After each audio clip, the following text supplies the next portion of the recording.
Welcome everyone to Off Track Education, Kolkata's #1 spoken English institution. Myself Disha Ghosh. আজকে আমরা শিখবো sentence structure কিভাবে করে। স্পোকেন ইংলিশের জন্য সবচেয়ে ইম্পর্টেন্ট যে জিনিসটা simple present tense. Simple present tense কি? সিম্পল প্রেজেন্ট টেন্স হলো আমরা যে জিনিসটা রোজ কোনো জিনিস ঘটছে এরকম কোনো জিনিস, যে জিনিসটা আমরা নিত্যদিন একইভাবে ঘটে চলেছে এরকম simple present tense.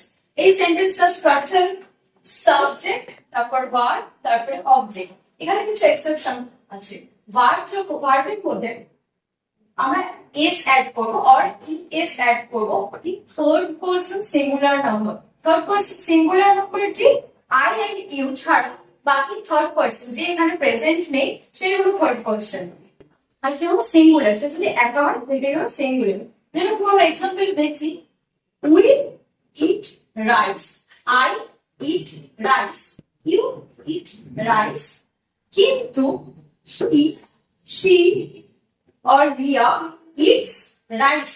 Third person singular number হয়েছে, ভার্বের সাথে একটা এস অ্যাড হয়েছে। আজকের জন্য এইটুকুনি। এরপরে আরো এরকম অনেক কিছু জানতে হলে তোমরা সাবস্ক্রাইব করো এই চ্যানেলটি।